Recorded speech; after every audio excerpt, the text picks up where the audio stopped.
اللہ تعالیٰ جل وعلا کا قرآن کریم بہت واضح طور پر ہمیں بیان کرتا ہے کہ ہم نے تمہیں ایک مرد سے پیدا کیا، ایک عورت سے۔ انا خلقناکم من ذکر و انثی، اور ہم نے ایک مرد و عورت سے پیدا کرنے کے بعد تمہارے مختلف قبائل بنائے، تمہاری گھاٹیاں بنائیں، صرف اور صرف تم اس لیے کہ تمہارا آپس میں تعارف ہو سکے، تم پہچانے جاؤ۔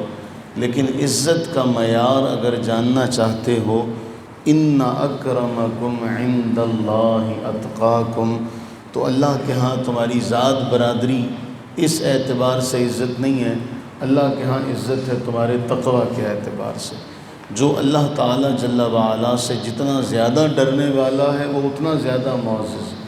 آپ جانتے ہیں سیدنا بلال رضی اللہ تعالی عنہ ایک غلام تھے، نبی سرور عالم صلی اللہ علیہ وآلہ وسلم اور آپ کے یار غار سیدنا صدیق اکبر رضی اللہ تعالی عنہ نے انہیں خریدا، آزاد کیا، اور حضرت سیدنا عمر فاروق رضی اللہ تعالی عنہ انہیں سیدنا بلال کہا کرتے، ہمارے آقا بلال۔ یہ اس دور کے لوگوں کے لیے ایک بہت بڑی مثال تھی۔ جو حدیث ہے اس حوالے سے وہ بہت اہم ہے۔ مسند احمد بن حنبل کی حدیث نمبر ہے 8736۔ سیدنا ابو ہریرہ رضی اللہ تعالیٰ عنہ بیان کرتے ہیں کہ رسول اللہ صلی اللہ علیہ وسلم نے فرمایا، ان اللہ عز وجل قد اذهب عنکم عبیۃ الجاہلیہ وفخرها بالآباء۔ اللہ تعالیٰ جل وعلا نے تم سے زمانہ جاہلیت کا تعصب دور کر دیا، اپنے باپ دادا پر فخر کرنا اس کو دور کر دیا، ان سب کو اللہ تعالیٰ نے تم سے دور کر دیا۔ مؤمن تقی و فاجر شقی، دو ہی باتیں ہو سکتی ہیں، مومن متقی ہوتا ہے اور فاجر جو ہوتا ہے، گناہ گار جو ہوتا ہے وہ بدبخت ہوتا ہے۔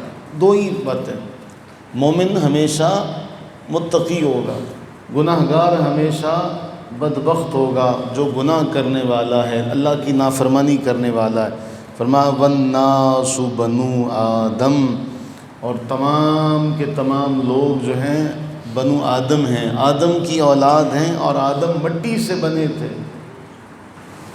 جو حدیث کا آخری ٹکڑا ہے، فرمایا لَيَنْتَهَيَنَّ أَقْوَامٌ فَخْرَجَهُمْ بِرِجَالٍ، لوگوں کو چاہیے کہ وہ ان چیزوں سے باز آ جائیں، میرا باپ دادا فلاں تھا، میرا قبیلہ فلاں ہے، میرا کنبہ فلاں ہے، لوگ ان چیزوں سے باز آ جائیں۔ أَوْ لَيَكُونُنَّ أَهْوَنَ عِنْدَ اللَّهِ، ورنہ اللہ کے ہاں اتنے ہلکے ہو جائیں گے، اتنے ہلکے ہو جائیں گے، اللہ کی بارگاہ میں اتنے حقیر ہو جائیں گے کہ کسی کی بکری مر جائے اور وہ اس حد تک پہنچ جائیں کہ لوگ پیسے دے کے بھی کہیں گے یار اس کو اٹھا لو یہاں سے، اس کی بدبو آ رہی ہے۔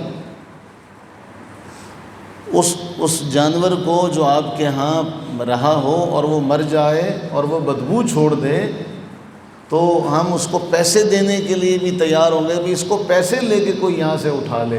فرمایا اللہ کی بارگاہ میں اتنے ہلکے ہو جاؤ گے، اتنے حقیر ہو جاؤ گے۔ یہ باپ دادا پر فخر کرنا، اپنے نسب پر، اپنے ان سارے باتوں پر، معاملات پر فخر کرنا، قرآن تو ہمیں واضح طور پر بیان کرتا ہے کہ ان کے لیے ان کے اعمال ہیں، تمہارے لیے تمہارے اعمال ہیں۔ تو تم اگر فخر ہی کرنا ہے تو اس بات پہ فخر کرو اللہ نے تمہیں مومن بنایا، اللہ نے تمہیں ایمان کی دولت سے نوازا، اس سے بڑی کوئی دولت ہے؟ اور ایمان اپنے اندر اتنا بڑا مقام اور معیار ہے کہ آپ اس کا اندازہ نہیں لگا سکتے۔ اس لیے فرمایا یا تو مومن متقی ہوگا، اس کے علاوہ دوسرا کفر ہے، وہ فاجر ہوگا، وہ اللہ کے ہاں راندہ درگاہ ہوگا۔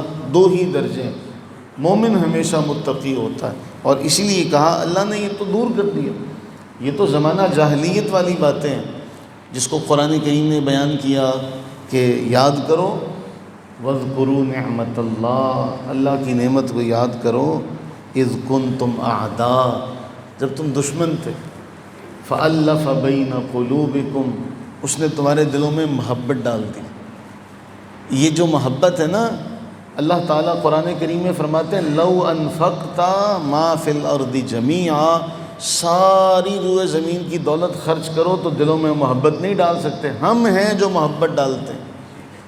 فرمایا اللہ نے محبت ڈال دی دلوں میں اپنی نعمت کے ذریعے سے، تمہیں بھائی بھائی بنا دیا۔ تم تو وَكُنْتُمْ عَلَىٰ شَفَا حُفْرَةٍ، تم تو جہنم کے گڑھے کے کنارے تھے، اس نے نکالا تمہیں، وہاں سے تمہیں نکالا۔ اس لیے کہا ان اللہ عز وجل قد اذهب عنکم عبیۃ الجاہلیہ، اللہ نے تو یہ تم سے دور کر دیا، اللہ تعالیٰ تم سے اس گندگی کو دور کر چکا ہے، اب اس کے بعد تم اس گندگی کو اپناؤ، اللہ نے تو دور کر دیا۔ تو جو حدیث کا آخری جملہ ہے وہ بڑا ہمیں ہلانے کے لیے کافی ہے کہ اصل تو معاملہ اللہ کے ہاں ہے نا، ہم سارے اللہ کے ہاں چاہتے ہیں کہ ہمیں اللہ تعالیٰ جل وعلا کے ہاں کوئی مقام ملے، کوئی قربت ملے، اللہ کا قرب ہمیں نصیب ہو۔ تو اللہ تعالیٰ جل وعلا کے محبوب نے فرمایا اتنے ہلکے ہو جاؤ گے جیسے جانور ہوتا ہے مرا ہوا، پیسے دینے کے لیے۔ یہ جو مثال ہے اس مثال پر غور کیجئے گا کہ پیسے دے کر اسے اٹھانے کے لیے بھی تیار ہو جائیں۔